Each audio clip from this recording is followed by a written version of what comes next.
Xavier asked again, what's my favourite thing to collect?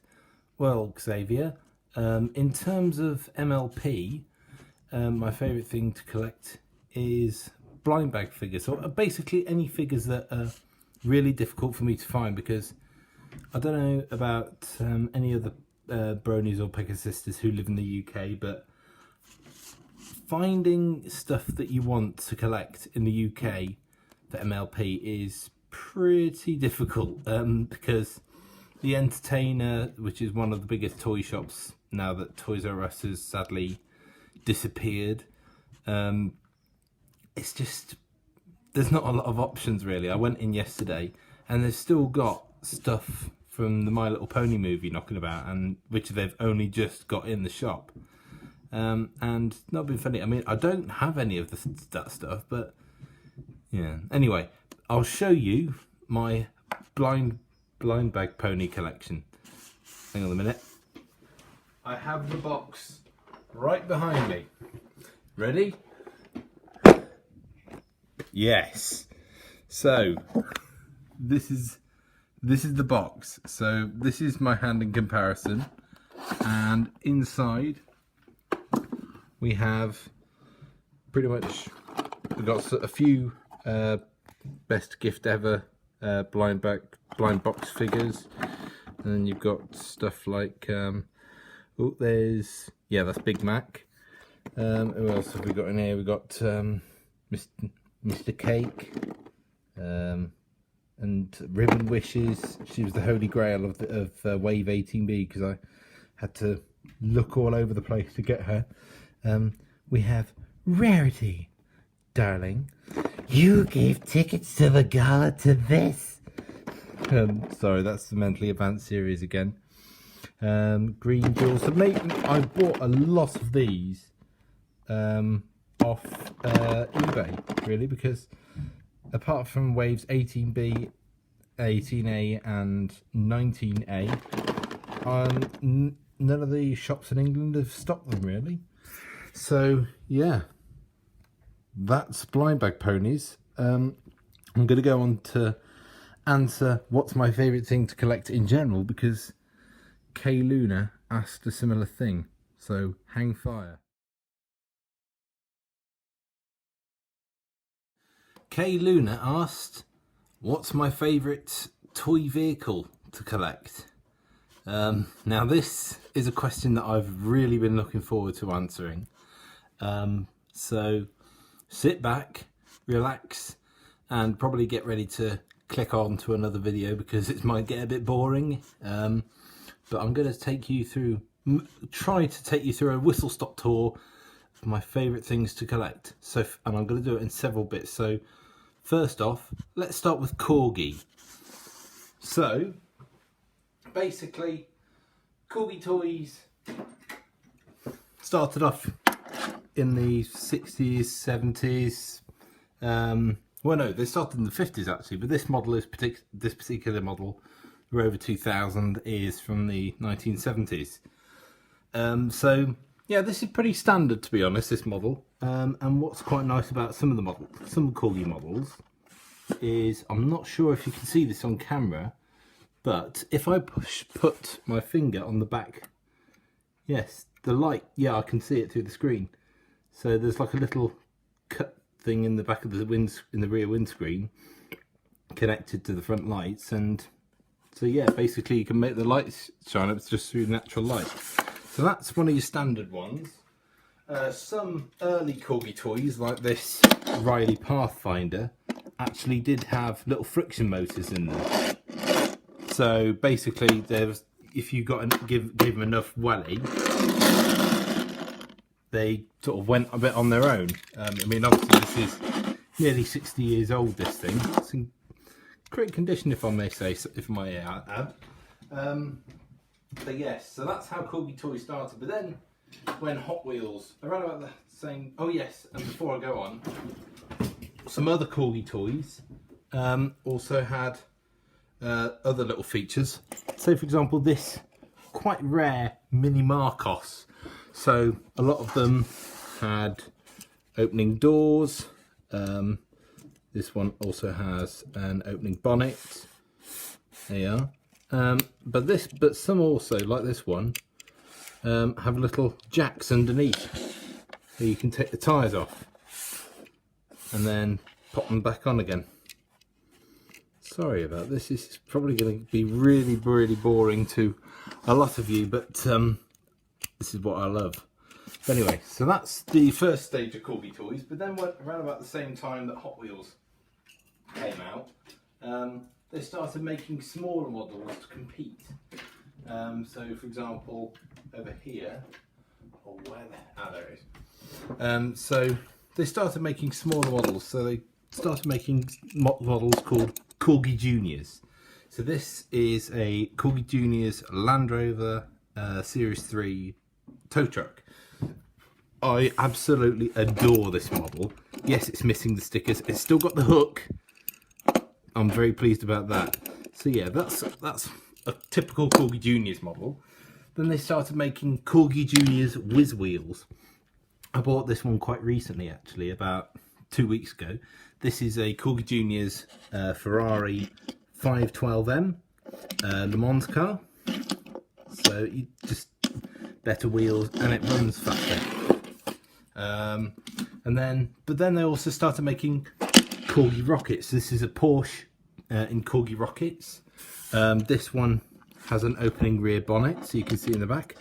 One thing that a lot of companies like Matchbox and Hot Wheels soon realised about their particular cars that they were making at the time was that the axles got bent a lot, and the problem was you couldn't fix the axles.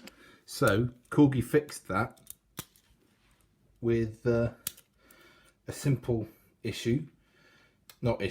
simple solution, I should say, in that you could take the wheels off the car. So if they got bent, you could just straighten them back out again. Yeah. So that was Corgi Rockets. Corgi also did make a little subsidiary company called Husky. This is a Husky Guy tipper truck. And they sort of had these sort of similar wheels. Yes, they were branded Husky, but they were pretty much Corgi, because a lot of Corgi Juniors models were eventually Husky models. And then sort of in the 80s, late 80s, early 90s, Corgi started making Corgi Classics. So this is a Corgi Classics British Rail Bedford bus. Quite nice models, but you couldn't get one for very much these days. They're not worth that much. Similarly, they started making Corgi Cameo. Yeah. I'm just going to try and whiz through these last ones now. They also made bigger versions of Corgi toys, so sort of similar with opening doors. But they have also been making a lot of models for film and TV. So this is a Corgi toy, no, not Corgi toys, Corgi DC Comics Batmobile. And I used to love collecting these when I was little. Unfortunately, they stopped making them about 10, 15 years ago. But what was good about these is that they all have a secret weapon. So this has a little cutting knife at the front. They also, obviously, the big one for any Corgi collector is the Aston Martin DB5 from Goldfinger, with the battering ram at the front, the bulletproof windshield at the back, and then of course you have to be careful with this one because the ejector seat has the little man in it. I'm just going to have to be really, really careful here because so that I don't lose the little man. Right, so the ejector seat and the little man flies out and you just pop him back in there. So that one, unfortunately, this one in particular that I've got, the rear suspension is absolutely knackered, but yeah. And then sort of around the early noughties or so, Corgi started this thing called Corgi Showcase. So basically they were making like smaller, more rigid versions of army vehicles and aircraft for basically children like myself to collect. So this is one of their Avro Lancasters. really nice models. But yeah, so that's a whistle-stop tour of Corgi, if you like. So in a minute, I'll take you on a whistle-stop tour through Dinky. Hope that wasn't too boring, but this is my channel. Okay, let's do Dinky. Another one of my favourite things to collect is Dinky toys. Now, Dinky toys have been going around since about 1930s, I imagine. And I'll just take you on a whistle-stop tour of them. So this is one of the very earliest Dinky toys. It's called an Austin 7 Ruby. So this is pre-war, and for something like that, oh god, there it is.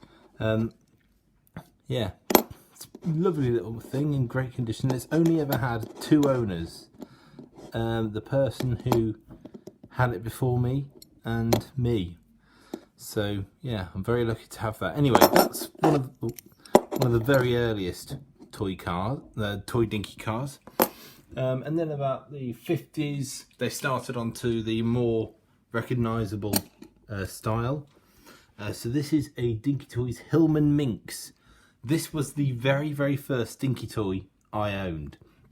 And yeah, so pretty standard, just hollow white metal shells. Yeah, these are really desirable, by the way. And also, I guess that, you know, with every company you get different countries taking on, like French Dinky toys are very popular. So this is a French Dinky Studebaker Commander. Very nice. Very expensive again. In the late 60s, early 70s, Dinky toys started putting glass, perspex in the windscreens and putting interiors in. So this is a Superior Criterion ambulance. Some of them have steering. I think this one does. Yeah, it does a little bit. And the back, oh god, the back opens up and there's a stretcher inside. So yeah, they got slightly more detailed as the years went on. Oh god, this is why you shouldn't bite your nails, because I do, and opening things is really difficult. Oh yeah, in the 50s and 60s they also did models like smaller models of aircraft. So this is a Gloucester Javelin. Yeah, they did a few of those. They did those in the 40s. When 00 gauge model railways became a thing as well, they started making model vehicles to go along. They called them Dinky 00. Yeah, so they're quite nice things. And also in the 60s, 50s, they started making Dinky Major and Dinky Military. So this is a Dinky Major Military Scamel wrecker. And it's got a little winch on the back that works. I won't demonstrate it, but you can see the winch there. And then in the 70s, late 70s, early 80s, they started becoming a bit more robust and a bit more cheaper on the market, if you like. So this is a Volvo Estate. Again, they all had little features, like this one has an opening boot. They made quite a lot of cars like Triumphs and Range Rovers and Austins. And then sort of in the early 80s to mid 80s, they started going a bit cheap on themselves, and they started making stuff like this. This is a little Dinky Toys Chevrolet, Chevrolet Corvette, yeah. So they would all have like a little feature. So this one's bonnet opens. But these were all, unlike all the other Dinky toys they made, these were usually made in somewhere like Macau or something, which is quite unusual because all Dinky toys were usually made in England. And then again in the late 80s, early 90s, Dinky resurfaced. So this is one of the models that I'm talking about. This is a Tucker Tornado. So yeah, branded Dinky. But wait, there's a trick. These aren't actually Dinky, because I'm not sure, is it the right way up? Hang on a minute, I'm just going to have to have a look at that because I'm not sure whether it is the right way up. Yes, it is. So, it says Dinky right here. But further at the top, I don't know if it'll focus, up here, there's another logo. And that logo says Matchbox. So even though it's branded Dinky, this is a Matchbox car. And that's what I'm going to talk about next. So, like I was saying earlier, Matchbox, my biggest collection, is up next. And I can't take you through all, God knows how many, about at least 800 of them. So I'm going to take you through about 10 of them. 10 stages I can think of off the top of my head. So, Matchbox began unbelievably. I don't know why unbelievably, because I'm a guy playing with My Little Pony toys. But it started off unbelievably as a toy for a girl. Basically, one of the guys who started it, his niece was at boarding school, but they couldn't. But the rule was that they could take one toy that could fit inside a Matchbox. So he made her a little toy car which could fit inside a Matchbox, and hence the name Matchbox. So this bus, I'll just move it down a little bit, is one of the earlier models, if you like.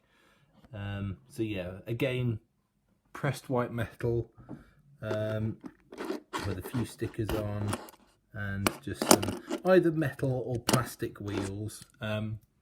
Yeah, these ones are plastic wheels.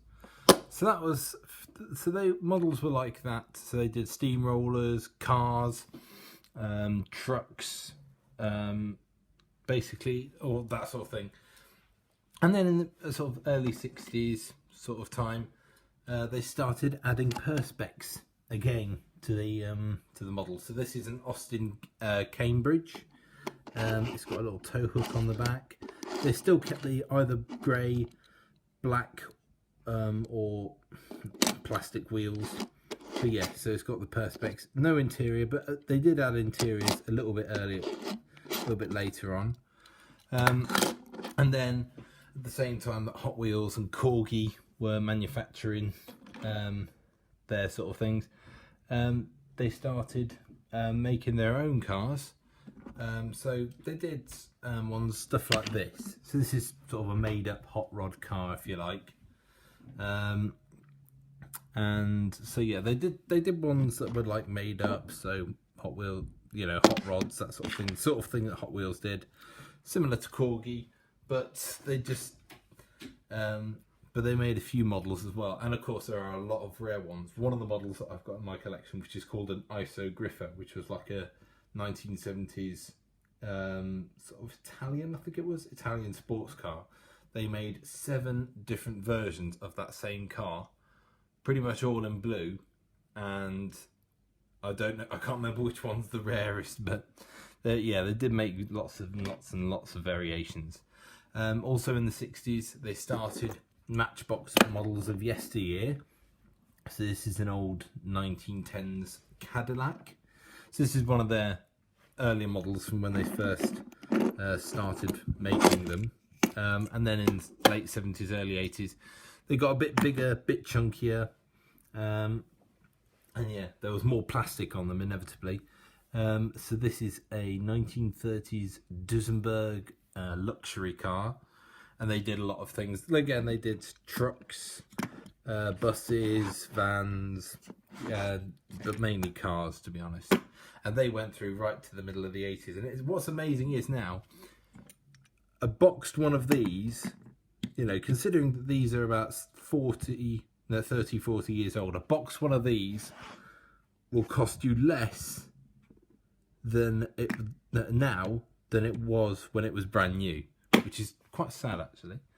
And then sort of in the early 80s, sadly Matchbox Lesney, as it was known, up until the early 80s, died out, and Matchbox became Matchbox International. It was, and instead of everything being manufactured in England, production all moved to Malaysia or China or Macau or wherever.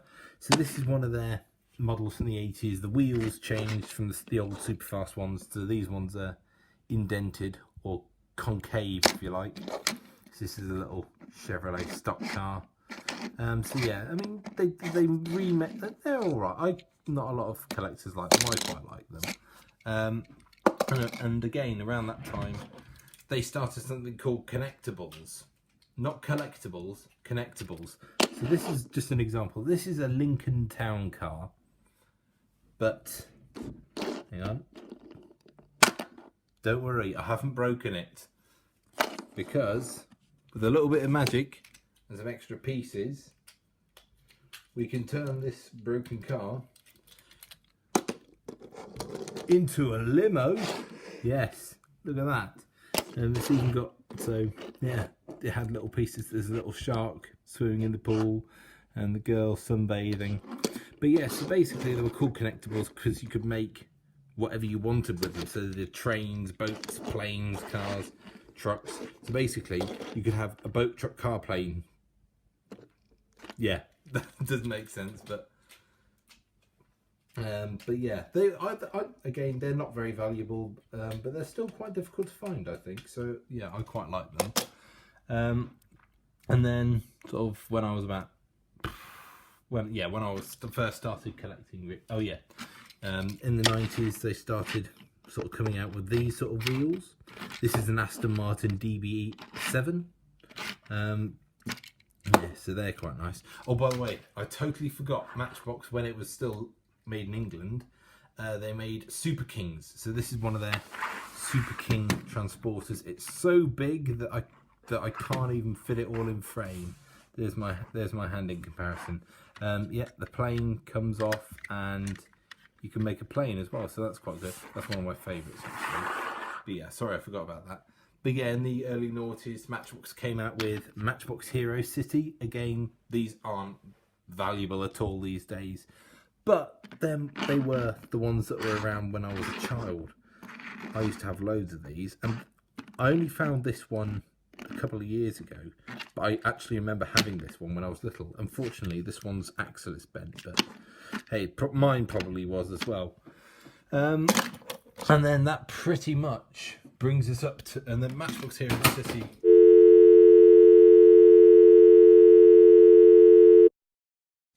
And then, yeah, so that pretty much brings us up to now. So this is one of their recent models from 2019. This is a Holden pickup.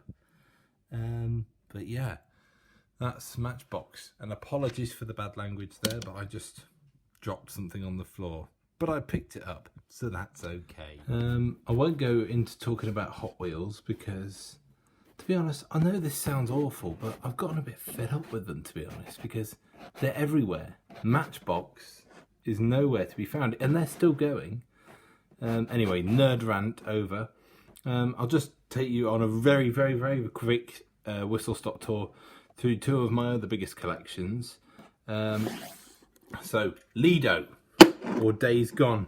So basically, yeah, they do a lot of, basically most of their models are Ford Model T vans. You do find that some of them are different. They did do a lot of models actually. This is a Morris Bullnose van.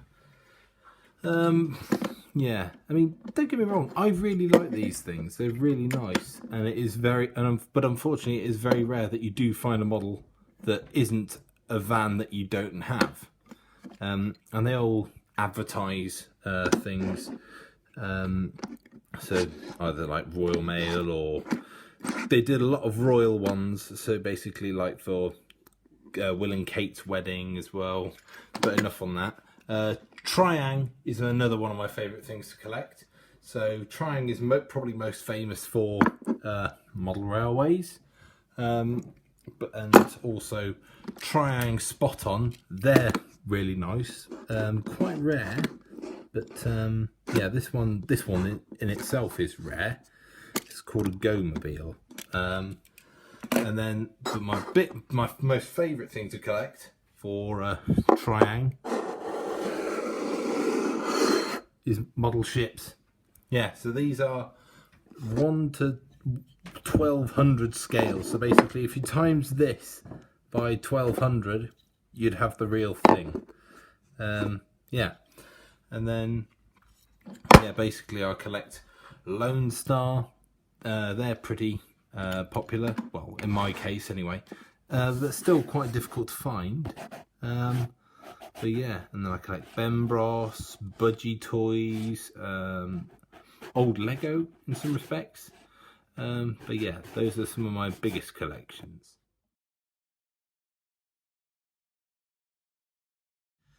Moondust Twinkle also asked, what is my favourite MLP toy and why?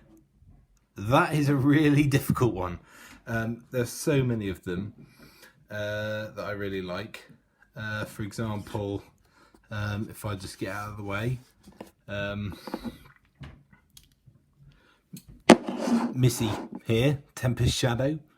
I mean, I absolutely adore her character. I was really pleased that she just made a very, very quick cameo appearance in season 9 finale. But I was really disappointed that we didn't actually get to hear her speak at all. Another one of my favourite MLP toys, Starlight Glimmer Equestria Girl. Yeah, I really, really wanted her. And the only way that I could get her was by buying the whole set. But, you know, there were some really nice figures in here, but she's my favourite. See, Trixie, I told you he was I was his favourite. Shut up! Oh, whatever, I'm out of here. Oh! Well, that's the last we'll see of Starlight for a while. Oh, God, I'm going to have to rescue her. Another one of my favourites, and I'll have to get the camera out a bit for this because she's quite big, is my Pinkie Pie plush. Yes, Pinkie sees all your secrets. And the yellow one has to be the friendly bonus to be the instrument of friendliness. Yes. Sorry, that's more mentally advanced series. That show is I love that show. But yeah, no, she's really, really cute. We found her in a charity shop, actually, brand new. So yeah, I'm okay, guys. I'm okay. Yeah, all right. Yeah, okay. Now, next question. What was it? Oh yeah, pop stars. Thank you very much for submitting your question. If I could only watch one TV program aside from MLP, what would it be and why? It's got to be University Challenge. It's just such a great program. You never know what questions are going to come up. To be honest, you can never be able to really answer most of them, to be honest. But it's just really interesting, and yeah. So if you like that sort of quiz upmarket show, I mean, I'm not saying I'm upmarket. I'm definitely not. But yeah, go check it out. Come on, do a jump cut for God's sake.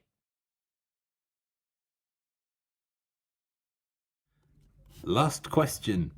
Catgirl asked me if I'm ever over in the States, would I come to visit her in South Haven? The answer is, if I ever do and I'm ever out that way, I probably will.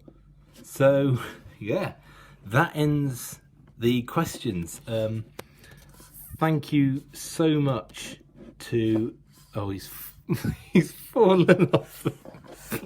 What I do like MLP Fever does, and I have this little sheet of plastic that I cut out of an MLP box and then just move him around. But anyway, I'm digressing. Basically, yeah.